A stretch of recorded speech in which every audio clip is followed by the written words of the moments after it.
அனைவருக்கும் வணக்கம். அரசு அதிகாரிகளை உருவாக்கும் நோக்கில் உங்கள் இம்பல்ஸ். ஸோ நம்ம வெல்வித் நிச்சயம் 2025 அப்படிங்கிற டைட்டில் ஃப்ரீயாக classes and test series provide பண்ணிட்டு இருக்கோம். ஸோ அதில் 11th and 12th ஹிஸ்ட்ரிஸ் உங்களுக்கு கம்ப்ளீட் பண்ணிட்டு இருக்கோம். ஓகேங்களா? ஸோ இதுக்கு முன்னாடி மிஷன் குரூப் 4 அப்படிங்கிற title classes and test series நம்ம ப்ரொவைட் பண்ணியிருக்கோம். அது வந்து 6th to 10th வரைக்கும் இருக்கும். ஸோ அந்த வீடியோஸ் பார்க்காதவங்க அதையுமே யூட்டிலைஸ் பண்ணிக்கோங்க. ஸோ இப்போ 11th ஹிஸ்ட்ரியில் 16 டெஸ்ட் நம்ம பார்த்துட்டு இருக்கோம். இதுக்கு முன்னாடி வரைக்கும் போர்ச்சுகீஸ் வரைக்கும் நம்ம பார்த்துருக்கோம். சரிங்களா? ஸோ இப்போ வந்து யார் பார்க்கணும் அப்படின்னா டச்சுக்காரர்களை பற்றி பார்க்குறோம். ஸோ டச்சு எப்படி உள்ள வராங்க, இவங்க எப்படி கிழக்கிந்திய கம்பெனிகள் உருவாக்குறாங்க, இவங்களுக்கு அடுத்தது யாரெல்லாம் வராங்கிறத இந்த வீடியோவில் பார்க்கலாம். ஸோ டச்சுக்காரர்களை பொறுத்த வரைக்கும் ஜேன் ஹியூன் வான் லின்சுடன் அப்படின்னு சொல்லக்கூடிய ஒரு நெதர்லாந்து சேர்ந்தக்கூடிய லிஸ்பன்ல வாழ்ந்து வந்த வணிகர் தான் டச்சுக்காரோட முதல் பயணத்தை தென்கிழக்காசியால தொடங்கி வச்சாங்க அப்படிங்கிறது சொல்லியிருப்பாங்க. ஸோ இவரோட பேர் மட்டும் தெரிஞ்சு வச்சுக்கோங்க, சும்மா just what is water. So 1595 தென்கிழக்காசியா நோக்கி வராங்க. ஸோ இவங்க என்ன பண்றாங்க அப்படின்னா இந்த வணிகம் செய்யறதுக்காக நிறைய பேர்கள் குட்டி குட்டியா ஒரு வணிக குழுக்களை வந்து உருவாக்கி இருந்தாங்க. ஸோ 1602 என்ன பண்றாங்க, இந்த மாதிரி ஒவ்வொரு இடங்களா உருவாக்கிட்டு இருக்கக்கூடிய குட்டி குட்டி வணிகர்கள் எல்லாத்தையுமே அவங்களுடைய கவர்மெண்ட் தள்ளிட்டு என்ன பண்றாங்க அப்படின்னா டச்சு கிழக்கிந்திய கம்பெனி அப்படிங்கறத உருவாக்குறாங்க. ஸோ இவங்க என்ன பண்றாங்க, டச்சுக்காரர்கள் மலாக்காவை போர்ச்சுகீஸ் கிட்ட இருந்து 1641 ஸோ அதுக்கு முன்னாடி டச்சு எப்படி உள்ள வராங்க அப்படின்னா போர்ச்சுகலுக்கு அடுத்து உள்ள வராங்களா, அப்போ போர்ச்சுகலுடைய ஆதிக்கத்துல எதெல்லாம் இருந்துச்சோ அதெல்லாமே இவங்க கைப்பற்றாங்க. ஸோ அப்படி மலாக்காவை 1641 1658 இலங்கையுமே வந்து அவங்களோட கட்டுப்பாட்டுல எடுத்துக்கிறாங்க. ஸோ இது மட்டும் இல்லாம அங்க இருக்கக்கூடிய நறுமண தீவுகள் தான் அவங்களுக்கான முக்கியமான விஷயமா இருந்துச்சு. அங்கதான் நறுமண பொருட்களை வந்து அவங்க ட்ரேட் பண்ணிட்டு இருந்தாங்க, எக்ஸ்போர்ட் பண்ணிட்டு இருந்தாங்க. ஸோ அது எல்லாத்தையுமே வந்து டச்சுக்காரர்கள் வின் பண்ண ஆரம்பிக்கிறாங்க.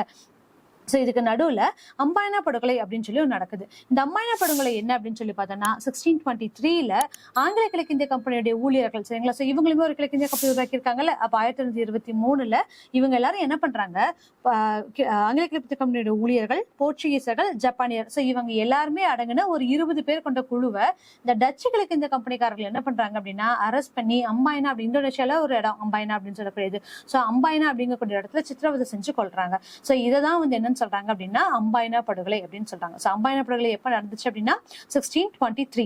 சோ இதுல வந்து ஜப்பானியர்கள் அவங்களுக்கு தெரியாம இருக்காங்க, பட் இவங்க எல்லாத்தையுமே வந்து பர்பஸா அவங்க கொள்றாங்க. எதனால அப்படின்னு சொல்லி பார்த்தோம்னா அவங்க மேல இருக்கக்கூடிய ஒரு பயத்தை காட்டணும் அப்படிங்கிற விஷயத்துக்காக இந்த செயலை செய்யறாங்க. ஓகேங்களா?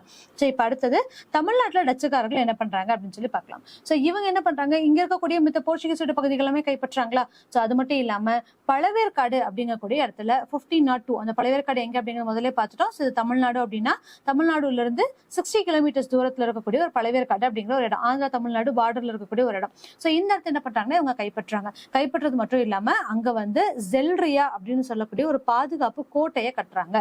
சோ டச்சுக்காரர்களுடைய கோட்டை முதல்ல எங்க வந்துச்சு அப்படின்னு சொல்லி பார்த்தோம்னா பழவேற்காடு. பழவேற்காடு அந்த கோட்டையோட பேர் என்ன அப்படின்னு சொல்லி பார்த்தோம்னா ஜெல்ரியா அப்படிங்கக்கூடிய ஒரு கோட்டை. சோ இன்னைக்குமே வந்து பார்த்தோம் அப்படின்னா ஜெல்ரியா கோட்டை இருக்கு அப்படிங்கறது சொல்லியிருக்காங்க. சோ அது மட்டும் இல்லாம அவங்களுடைய ஒரு அதிகார மையமா இருந்துச்சு அப்படிங்கறதையும் அந்த ஜெல்ரியா கோட்டையை நம்ம சொல்லலாம். So 1605 மசூலிப்பட்டினத்தில் நிறுவிய டச்சுக்காரர்கள் பழவேற்காட்டில் சில குடியேற்றங்களை 1610 நிறுவனாங்க அப்படின்னு சொல்லி சொல்றாங்க. ஸோ 1605 மசூலிப்பட்டினம் அண்ட் 1610 வந்து மறுபடியும் பழவேற்காட்டில் அவங்களுடைய குடியிருப்புகளை நிறைவேறாங்க அப்படின்னு சொல்றாங்க. ஸோ இது மூலயமா நாகப்பட்டினம், புன்னைக்காயல், பரங்கிப்பேட்டை, கடலூர், தேவனாம்பட்டினம் இந்த இடங்களையுமே வந்து இவங்களுடைய கோட்டைகள் கட்டுறாங்க அப்படிங்கறது சொல்லியிருக்கு. ஸோ இந்த பழவேற்காடு தான் என்ன அப்படின்னு சொல்லி பார்த்தோம்னா இந்த டச்சு கிழக்கிந்திய கம்பெனியோட இந்த கோட்டை அப்படிங்கிறது பார்த்தோம் அப்படின்னா இந்த டச் ஈஸ்ட் இந்தியா கம்பெனியோட முக்கிய ஒரு அதிகார மையமா விளங்குது அப்படின்னு சொல்லிட்டோம். ஸோ இங்க இருந்து தான் வந்து பார்த்தோம் அப்படின்னா கம்ப்ளீட் ட்ரேடிங் நடக்குது. சோ இங்க முக்கியமான விஷயம் என்ன அப்படின்னு சொல்லி பார்த்தோம்னா டைமண்ட்ஸ் வந்து இவங்க ட்ரேட் பண்ண ஆரம்பிக்கிறாங்க, வைரம் அப்படிங்கிறது. அது மட்டும் இல்லாம நறுமண பொருட்கள், ஸ்பைசஸ், ஜாதிகா, ஜாதிபத்ரி, மிளகு, இது எல்லாமே வந்து இங்க இருந்து ஏற்றுமதி செய்யக்கூடிய ஒரு அங்கீகாரமான ஒரு அதிகார மையமாகவும் இந்த பழவேற்காடு அப்படிங்கறது திகழ்ந்துச்சு டச்சுக்காரர்களுக்கு. ஓகேங்களா? சோ சோழ மண்டலத்துல இவங்க தான் வந்து முக்கியமான விஷயமா இருந்தாங்க. சோ இது மட்டும் இல்லாம இவங்க அடிமைகளையுமே வந்து பார்த்தோம். முதல்ல நம்ம பார்த்திருப்போம் கிட்டத்தட்ட 1650 பேர் டச்சுக்காரர்களுடைய பட்டியல இன்னுமே இருந்துச்சு அப்படிங்கறத போன வீடியோஸ்ல பார்த்திருப்போமா. சோ இவங்க அடிமைகளையும் வந்து வாங்குறதுக்கு ஆரம்பிக்கிறாங்க. சோ அவங்களுக்கான பட்டியல்களுமே இதுல கொடுத்திருப்பாங்க. சரிங்களா?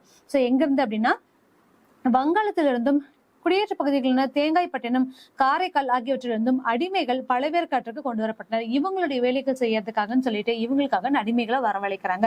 இந்த அடிமைகளை கொண்டு வருவதற்குமே அவங்க ஒரு முகவர்கள் வச்சிருந்தாங்க. சோ முதல்ல பார்த்திருப்போம் பஞ்சம் பட்டினிங்கிறனால நிறைய விஷயங்கள் நடந்துட்டு இருந்துச்சு. அப்ப மக்களே வந்து அடிமைகளை தங்களை வித்துக்கக்கூடிய நிலைமையில இருந்தாங்க அப்படிங்கறதையும் இதுல சொல்லியிருப்பாங்க. சரிங்களா? சரி, இதுல என்ன சொல்லியிருப்பாங்க அப்படின்னா லெய்டன் பல்கலைக்கழக முனைவர் யார் அப்படின்னு சொல்லி பார்த்தோம்னா வில் ஓ டிஜிக். சோ இவர் என்ன எழுதியிருப்பாரு, கப்பல்ல இத்தனை வருஷத்துல இவ்வளவு அடிமைகள் ஏற்றப்பட்டிருந்தாங்க, இவ்வளவு அடிமைகள் வந்து கொண்டு வரப்பட்டாங்க அப்படிங்கக்கூடிய இன்ஃபர்மேஷன்ஸ் இதுல கொடுத்திருப்பாங்க. சோ அதுல எத்தனை பேர் இறந்திருப்பாங்க, என்ன பண்ணிருக்காங்க அப்படிங்கிற விஷயங்கள் எல்லாமே இந்த வில்லோடிஜிக் அப்படிங்கிறவர் அவருடைய கட்டுரைகளை எழுதியிருக்காங்கன்னு சொல்லிட்டாங்க. சோ இதுக்கப்புறம் ஆல்ரெடி அங்க பஞ்சமும் பட்னியும் இருந்துச்சு. இது போக பிஜப்பூர் சுல்தானுடைய படையெடுப்பு, அவங்கள அதோட காரணமாகவும் தஞ்சாவூரோட மக்கள் வந்து அவங்களோட நிலங்களை அதிகமா இழக்க நேரிட்டாங்க. சோ அவங்களே என்ன பண்ணிட்டாங்க, தாங்களே அடிமைகளா வித்துக்கிறதுக்கும் அவங்க முன் வந்துட்டாங்க. சோ முகவர்கள் மூலியமா ஏமாற்றி பிரெயின் வாஷ் பண்ணி கொண்டு வரப்பட்டவங்க, இல்ல நாங்களே வரோம் அப்படின்னு சொல்லக்கூடிய ஒரு நிலைமைக்கும் தள்ளப்படுறாங்க. சோ இது வந்து டச்சுக்காரங்களோட ஹிஸ்டரி. இப்போ பிரெஞ்சுக்காரர் என்ன அப்படின்னு சொல்லி பார்த்தோம்னா, இது வரைக்கும் போர்ச்சுகீசர்களா இருக்கட்டும், டச்சா இருக்கட்டும், இவங்களோட ஈஸ்ட் இந்தியா கம்பெனி அப்படிங்கிறது ஒரு பிரைவேடைசேஷனான ஒரு கம்பெனி. அங்க இருக்கக்கூடிய வணிகர்கள், அதாவது ஒரு ராஜாவே இருக்கட்டுமே, அந்த ராஜா வந்து என்ன பண்ணிருப்பாரு அப்படின்னா, இங்க இவங்களுக்கான ஒரு ஈஸ்ட் இந்தியா கம்பெனி உருவாக்கணும் அப்படிங்கிறதுக்கு ஒரு முகவரா தான் இங்க இருக்கவங்க செயல்பட ஆரம்பிச்சிருந்தாங்க. ஆனா மக்களுக்குன்னு பார்க்கும்போது இது வந்து ஒரு பிரைவேட்டான ஒரு மக்கள் எல்லாருமே சேர்ந்து உருவாக்கக்கூடிய ஒரு விஷயமா தான் இருந்துச்சு. பட் பிரெஞ்சுக்காரர்கள் என்ன பண்ணாங்க அப்படின்னு சொல்லி பார்த்தோம்னா, 1664 இவங்களுமே ஒரு கிழக்கிந்திய கம்பெனி உருவாக்குனாங்க. யார் மூலமா இம்ப்ரெஸ் பண்ணப்பட்டாங்க அப்படின்னு சொல்லி பார்த்தோம்னா, அவங்களுக்கு முன்னாடி வந்த போர்ச்சுகீசர்கள்னாலும் டச்சுக்காரர்கள் மூலியமாவும் இவங்களுடைய இன்ஸ்பைரிங் மூலியமா இவரும் உருவாக்குனாங்க. ஆனா யார் உருவாக்குனாங்க அப்படின்னு சொல்லி பார்த்தோம்னா, இங்க இருக்கக்கூடிய 14ஆம் லூயி இவருடைய ஒரு திட்டமா தான் இது அமைஞ்சிச்சு. சரிங்களா? சோ 14ஆம் லூயியோட திட்டமா அமைஞ்சிச்சு. சோ இவங்களுக்கான ஒரு நிதி அமைச்சர் இருந்தாங்க. சோ மக்கள் என்ன நினைச்சாங்க அப்படின்னா, இது வந்து ஒரு அரசரால உருவாக்கப்பட்ட ஒரு திட்டமா வந்து இவங்க பார்க்கப்பட்டாங்க. சோ தனியார்களால கிடையாது, அரசால உருவாக்கப்பட்டது அப்படிங்கறதுனால இதுக்கான சொல்லி வரவேற்பு அப்படிங்கிறது இல்லாம போச்சு. ஓகேங்களா? சோ இது வந்து இவங்களுடைய முக்கியமான விஷயமா இருந்தது. மடகாஸ்கர் வழியாக புதுச்சேரி. சோ இது என்ன கொடுத்திருக்காங்க அப்படின்னா, 1602 பிரெஞ்சு வணிகர்கள் என்ன பண்றாங்க, மடகாஸ்கர் வந்து சேர்றாங்க. சோ மடகாஸ்கர் அப்படிங்கிறது ஆப்பிரிக்கால இருக்கக்கூடிய ஒரு தீவு பகுதியில் இருக்கக்கூடிய இந்த கார்னர் தான் மடகாஸ்கர். சோ இது இந்தியாவா இருக்கும், இது ஆப்பிரிக்கான்னு வச்சுக்கோங்களேன், இது இந்தியாவா இருக்கும், இந்த இடத்துல மடகாஸ்கர் அப்படின்னு சொல்லி இருக்கும். சரிங்களா? சோ இந்த மடகாஸ்கர்ல வந்து பிரெஞ்சு மக்கள் வந்து நேராங்க. சோ இந்த இடத்துல இவங்க என்ன பண்றாங்க அப்படின்னா, அவங்களுடைய ஆதிக்கத்துல கிட்டத்தட்ட இங்க இருக்கக்கூடிய தீவுகள் எல்லாத்துலயுமே வந்து இந்த பிரெஞ்சுக்காரர்களுடைய ஆதிக்கம் இருந்துச்சு. ஆனா ஒரு கட்டத்துக்கு மேல எப்பன்னா 1674 என்ன பண்றாங்க, ஒரு சின்ன இடத்தை தவிர மித்த எல்லா பகுதிகளுமே அவங்க இழக்கக்கூடிய இடம் ஒரு தருணம் வருது. சோ அப்படி இருக்கும்போது ஒரு குட்டி இடத்துல இருந்து இவங்களோட இடத்தை ஆரம்பிக்கிறாங்க. சோ இந்த பிரெஞ்சுக்காரர்கள் என்ன பண்றாங்க அப்படின்னு சொல்லி பார்த்தோம்னா, அங்க இருந்து அகைன் இவங்களுமே வந்து இந்தியாவுல அவங்களுடைய ஆதிக்கத்தை செலுத்தணும் அப்படின்னு சொல்லிட்டு இந்திய மக்கள் கிட்ட வராங்க. சோ இந்தியால அவுரங்கசீப் என்ன பண்றாருன்னா, இவருக்கான ஒரு அனுமதி வழங்குறாங்க. இந்த இடத்துல வந்து நீங்க உங்களுடைய கிழக்கிந்திய கம்பெனி உருவாக்கிக்கோங்க அப்படின்னு சொல்லிட்டு. சோ அது எப்போ அப்படின்னா, செப்டம்பர் 4, 1666 யார் அப்படின்னு சொல்லி பார்த்தோம்னா, அவுரங்கசீப்பிடம் இருந்து ஒரு அனுமதி ஆணை வழங்குறாங்க. சோ இது யார் வந்து கேட்பாங்க அப்படின்னு சொல்லி பார்த்தோம்னா, பெர்பர் அப்படின்னு சொல்லக்கூடிய ஒரு பிரெஞ்சு முகவர், அவங்க மூலியமா இது எடுக்க ஆரம்பிக்கிறாங்க. சரிங்களா? சோ இப்போ 1668 இப்ப யார் வந்து ரூலரா இருக்காங்க, இந்த பிரெஞ்சுக்காரர்கள் என்ன பண்றாங்க, இங்கேயுமே இவங்களுடைய பகுதிகளே இழந்துட்டாங்க. சோ அந்த டச் என்ன பண்றாங்க அப்படின்னா, ஆல்ரெடி அவங்களுக்கான ஒரு வணிக நிறுவனத்தையும் அதிகார மையத்தையும் உருவாக்கிட்டாங்க. சோ அப்படி இருக்கும்போது இவங்க என்ன பண்றாங்க, அந்த டச்சுக்காரர்களுடைய எதிர்ப்பை தாண்டி இவங்க வந்து ஒரு நிறுவனத்தை உருவாக்குறாங்க. எப்பன்னா டிசம்பர் 1668. ஓகேங்களா? சோ இதுதான் வந்து சூரத்துல இவங்க அமைச்சக்கூடிய ஒரு ஈஸ்ட் இந்தியா கம்பெனி அப்படிங்கறத சொல்றாங்க. சோ ஓராண்டுக்குள்ள என்ன பண்ணாங்க அப்படின்னா, மசூலிப்பட்டினத்தில் மற்றொரு நிறுவனமும் அமைக்கப்பட்டுச்சு. இதெல்லாம் இவங்களுடைய ஸ்டோரி. இப்ப இங்க என்ன பண்றாங்க அப்படின்னு சொல்லி பார்த்தோம்னா, சோ ஃபேக்டரி அப்படிங்கிறது என்னங்கிறதுக்கான பாக்ஸ் இதுல கொடுத்திருக்காங்க. அப்படின்னா அங்க இருக்கக்கூடிய முதலாளிகளுக்கு இங்க இருக்கக்கூடிய வணிக முகவர்கள் தான் உதவுறாங்க அப்படிங்கறது பொருள் சொல்லியிருப்பாங்க. சோ இங்க இப்ப பிரெஞ்சுக்காரர் என்ன பண்றாங்க அப்படின்னு சொல்லி பார்த்தோம்னா, இவங்களுக்கு வந்து ஒரு சாலிடான ஒரு பிளேஸ் தேவை. ஏன்னா இவங்களுடைய ஆல்ரெடி இருந்தக்கூடிய இடங்களே வந்து இவங்க இழந்துட்டே வந்தாங்க. அப்படி இருக்கும்போது இந்தியாவில இவங்க ஸ்ட்ராங்கா ஒரு பில்ட் பண்ணியே ஆகணும் அப்படிங்கக்கூடிய ஒரு விஷயத்துல இருக்காங்க. சோ அப்படி இருக்கும்போது இங்க இருக்கக்கூடிய நிதியமைச்சர், அதாவது அந்த பிரெஞ்சு கிழக்கிந்திய கம்பெனி உருவாக்குன நிதியமைச்சர் இருப்பா தெரியுங்களா, சோ கோல்பெட் அப்படிங்கிறவர், அவர் என்ன பண்றாரு, ஒரு கப்பல் படை ஒண்ணு அனுப்புறாரு.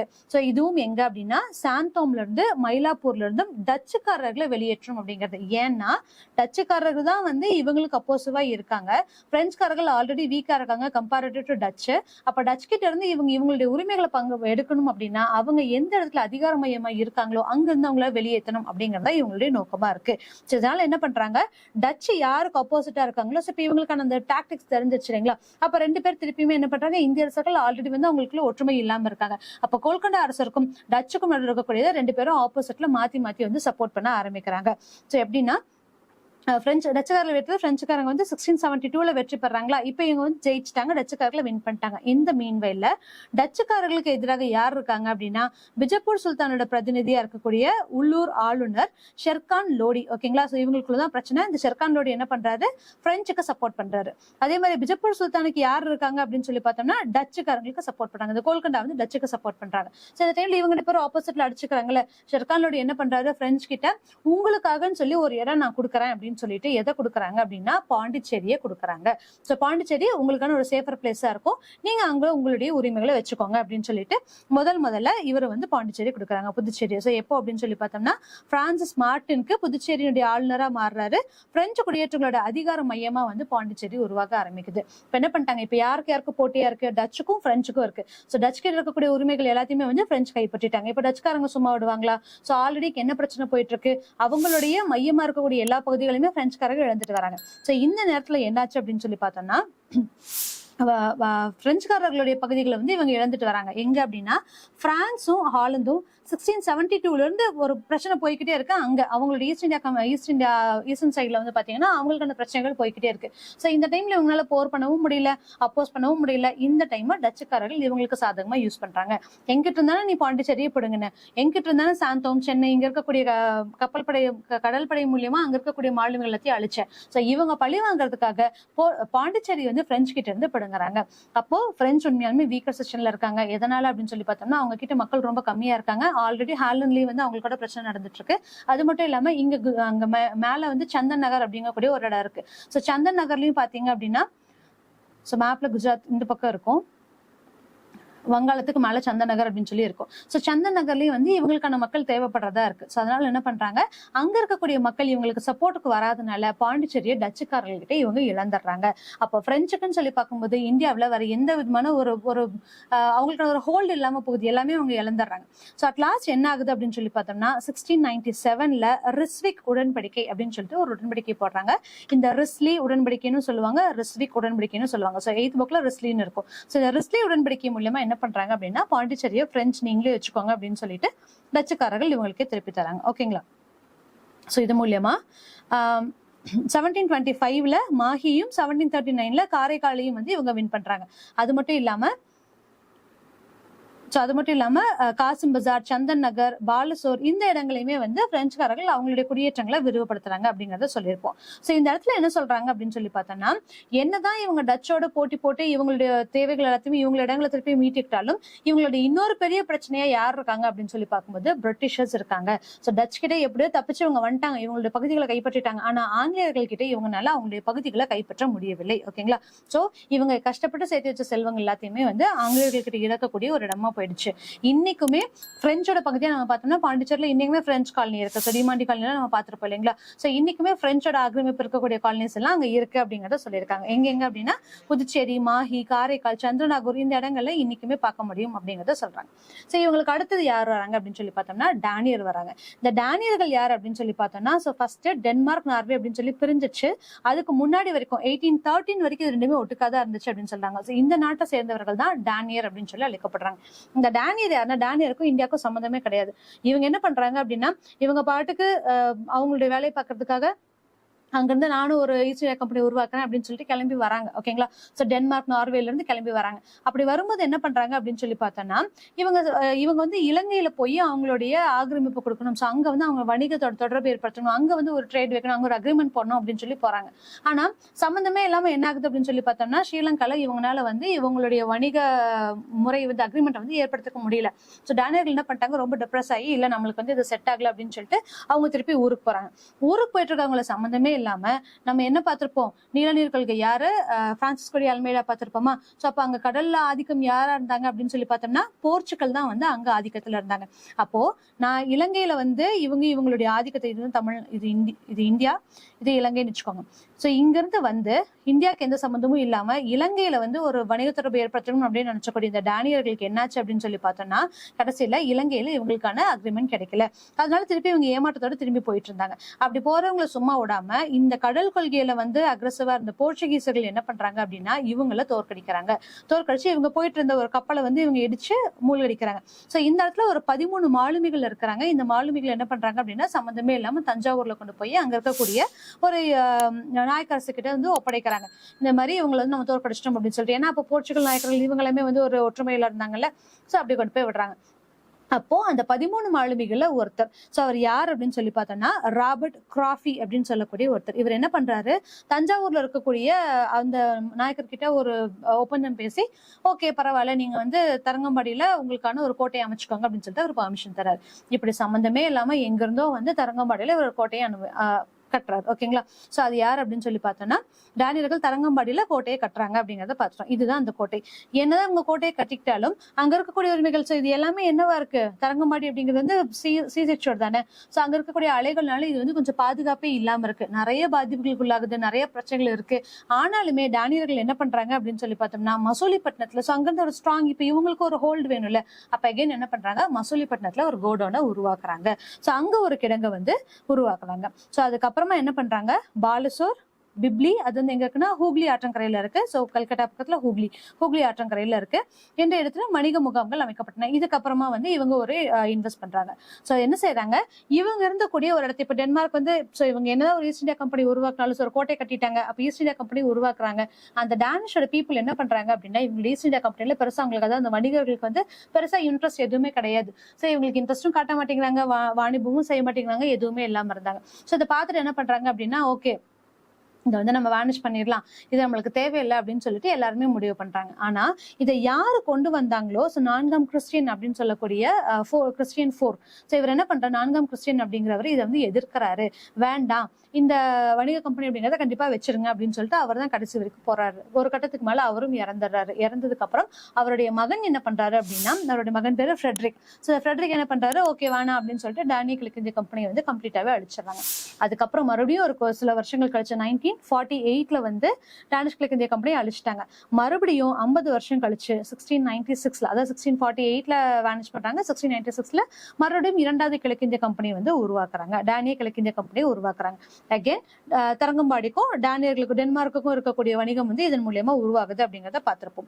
அப்ப தஞ்சாவூர் நாயக்கர் என்ன பண்றாங்க அப்படின்னு சொன்னா, இனிமே வந்து சோ அவங்களுடைய விசுவாசம் வந்து இவங்களுக்கு தெரிஞ்சதுனால என்ன பண்றாங்க, தரங்கம்பாடி சார்ந்து அங்க இருக்கக்கூடிய இன்னும் 3 இடங்களை வந்து நீங்க வச்சுக்கோங்க அப்படின்னு சொல்லிட்டு இன்னுமே தானமா தராங்க. சோ 1706 ஜூன் 9 டென்மார்க்ல இருந்து முதலாக 2 லூதர்தன் சமய பரப்பாளர்கள் வராங்க அப்படின்னு சொல்றாங்க. சோ இவங்க யாரு அப்படின்னு சொல்லி பார்த்தோம்னா, சீகன் பால்கோ அப்படின்னு சொல்றவரும், இன்னொருத்தர் யார் அப்படின்னு சொல்லி பார்த்தோம்னா சோ பார்த்தோலோமியஸ் சீகன் பால்கோ, இன்னொன்னு ஹென்ரிச் ப்ளூட்சா அப்படின்னு சொல்லக்கூடிய 2 லுத்ரன் அப்படின்னு சொல்லக்கூடிய 2 சமய பரப்பாளர்கள் வராங்க அப்படிங்கறத சொல்லியிருப்பாங்க. சோ இவங்க என்னதான் இருந்தாலும் டேனிஷ் பீப்புள், சோ இங்க தரங்கம்பாடியில இருக்காங்களா, சோ இவங்க அதுக்கப்புறம் என்ன பண்றாங்க அப்படின்னா, அங்க இருக்கக்கூடிய அந்தமான், நிக்கோபார் இந்த இடங்கள்லாம் வந்து பாத்தீங்க அப்படின்னா அவங்களுடைய குடியேற்றங்களை அமைக்கிறாங்க. சோ ஆனாலும் என்ன பண்றாங்க, அங்க மலேரியா இந்த மாதிரி பிரச்சனைகள் வரனால இவங்கனால அது முடியல. சோ மேக்சிமம் என்ன பண்றாங்கன்னா, பிரிட்டிஷர்ஸ்க்கு இவங்களுடைய சேர்த்து வச்சிருந்த சொத்துக்கள் எல்லாமே இவங்களுமே பிரிட்டிஷருக்கு இழக்கிறாங்க. சோ முதல்ல யாரு, டச்சுக்காரர்களுக்கும் பிரிட்டிஷர்களுக்கும் ப்ராப்ளம் வச்சு, பிரிட்டிஷ் வந்து அதுக்கு பின்னாடி வந்தவங்க, பட் டச்சுக்காரர்களுடைய பகுதிகள் எல்லாமே கைப்பற்றிட்டாங்க. பிரெஞ்சுக்காரர்கள் எடுத்துட்டோம் அப்படின்னா அவங்களுடைய பகுதிகளுமே எல்லாமே என்னாச்சு, டச்சுக்கும் பிரெஞ்சுக்கும் ஒரு சண்டை வந்து அவங்க எல்லாத்தையும் அவங்களுடைய வெல்த் காப்பாத்தினாலும் பிரிட்டிஷர்ஸ் கிட்ட அதை இழக்க வேண்டிய ஒரு சூழல்ல அவங்க தள்ளப்படுறாங்க.